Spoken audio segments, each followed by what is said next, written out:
にされたやつです。北海道で定置網漁が解禁になった秋鮭。その中でもとびっきり美味しいと評価される北海道の日高沖で取れる鮭の王様、銀星。その初競りが北海道で行われたぞ。今年は特に大ぶりで脂のりが良く、なんと初競りで1キロ単価が過去最高額の11万円超えで競り落とされました。そんな秋鮭のなんとオスと筋子が入ったメスを贅沢にも入手したので、ぜひさばいてみましょう。それでは動画いってみましょう。レッツゴー。魚屋の釣り船ピッチピッチ TV 始まるよ。はい、それでね、早速開けていく前にスーパーに取れるグローブ M な人は M サイズ。はい、まず箱から見ていきましょうか。はい、ここにね銀星と書いてまして、メス 3.6 キロ、銀星 3.5 キロ、こっちがオスですね、こっちがメス。銀星はねいろんなルールがあるんですけれども、 3.5 キロ以上じゃないと銀星と名乗ることはできません。はい、それではオープンです。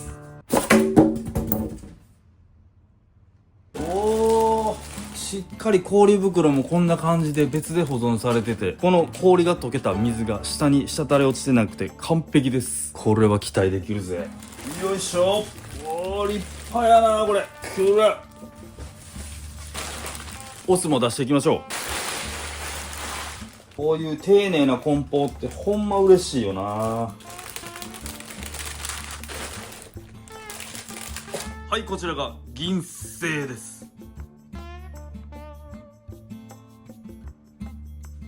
鮭のねオスとメスの見分け方なんですけれどもこっちがオスなんですけれども、オスは鼻曲がりといって、鼻の先っぽがぐーっとこう、ぐーっとこっちかぐーっとこう、なんていうかな、鳥のね和紙みたいな感じで鼻先がぐっと伸びて牙があるのが特徴です。それに対してねメスは鼻先がほらまん丸くなってなくて牙がなく可愛い表情。ほら見て、こっち可愛い表情、それが特徴です。ほら可愛いでしょ。ほら見て、可愛いでしょ。ねえあたし、可愛いでしょ。ほら、こうやって見たら多分一目瞭然なんですけれども、こっちが鼻先がこうグイって曲がってますよね。こっちは鼻先がまん丸というか、曲がってない。グイッと。で、メスの方がだいたい小ぶりで、そして体がちょっと丸みを帯びているのが特徴です。今年の鮭漁は去年の3倍ほどの水揚げで、日高ブランド鮭銀星は100匹に5匹と言われていて、4つの厳しい基準をクリアした銀毛鮭のみ与えられる称号なんですよ。銀毛鮭100匹の中に1匹から5匹ぐらいしかおらんってことね。たまにおらん時もあるみたい。希少やね。で、その4つの厳しい基準っていうのが、1、北海道日高沖産の銀毛鮭であるということ。そしてもう一つは、鮮度保持をしっかり施された鮭のみとされています。そして3つ目、重量が 3.5kg 以上ですね。さっき言ってたこの 3.5kg 以上の加工前であること。そして最後に、銀毛鮭の中でも特に魚体が美しいこと。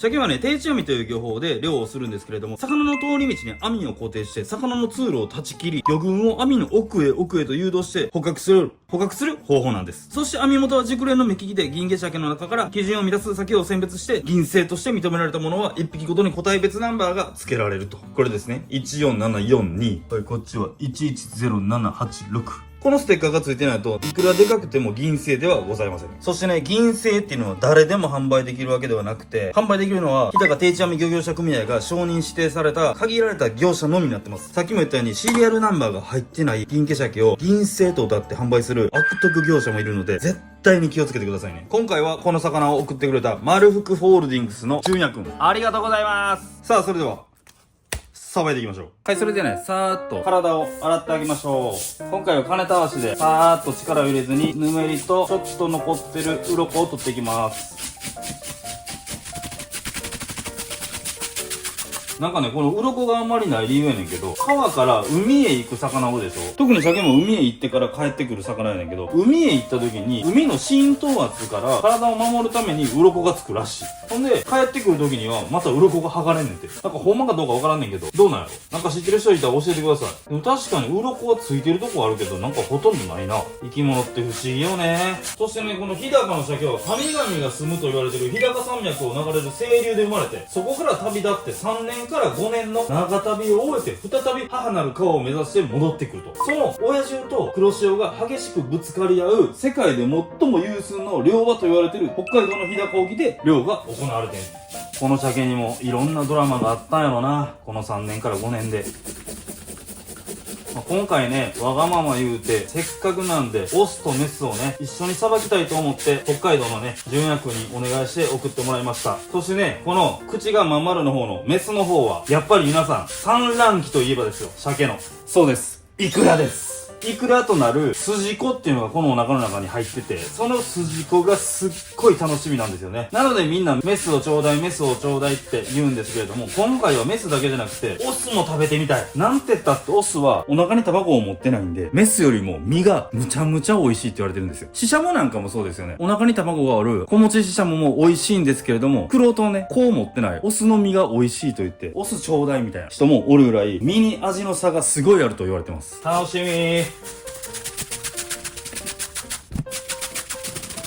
そしてね、皆さん、鱗を取るときは無駄に水道水をこういう風にジャーって流しながら取らないこと。これをしながらやるだけで、すっごい魚の鮮度が悪くなります。水道水っていうのはね、すごい魚の鮮度に悪いんで、無駄に当てないこと。これが重要です。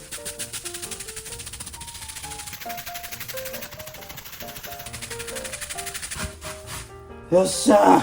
それでね、一旦洗い流していきましょう。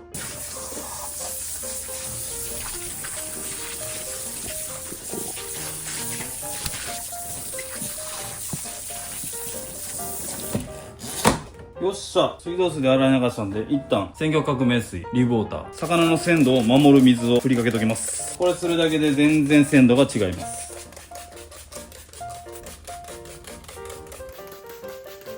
おーだ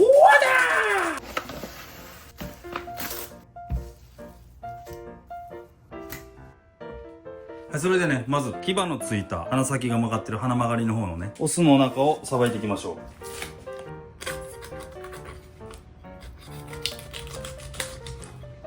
先にエラ外しちゃいます。で、こっから骨は押して切る。あとは引いて切る。お尻の穴がこんなに後ろ。この辺がね、みんな大好きなハラスってとこですね。鮭のハラス焼きうまいよね。じゃあこのエラ膜を切ってあげると、ほらこんな感じ。うわー、これ鮮度抜群ですね。ほらめっちゃ綺麗。この白子めちゃむちゃ綺麗。こんな綺麗な鮭あんまり見たことない。すごいな。肝もめっちゃ綺麗です。美しい。じゃあね、エラと内臓外していきましょうか。これはメスのイクラが期待できそうだ。この時、西田はまだこの後起こる衝撃の事実をこれっぽっちも予想していなかった。エラ膜をね、外してやると内臓って簡単に取れます。エラね、下外した後、上を外すのが結構難しいって人おるんですけれども、これ実は立ち方を変えたら簡単なんですよ。この位置じゃなくて、この位置からもっとこっちに行って、この位置、魚と平行に包丁を持てる角度まで体をこっちにあります。ほんで、エラを掴むでしょ。で、エラを掴んで、こっから中骨についてるんでね、エラって。この中骨からこうやって外すように取ってあげたら簡単に取れると。はい、じゃあね、洗っていきましょう。よし。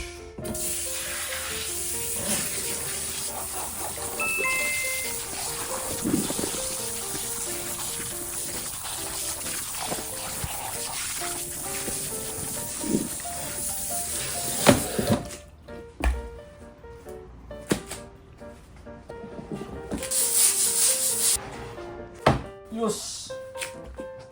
よいしょ。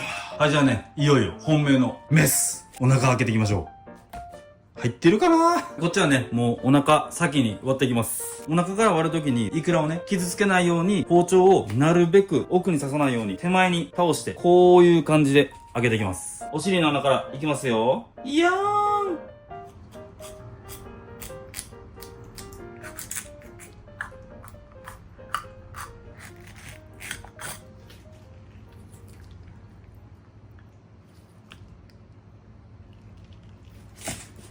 え？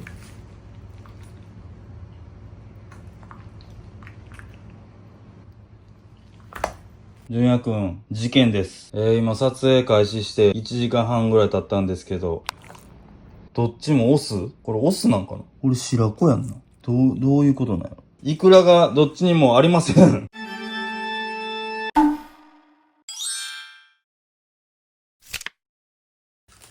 よいしょー。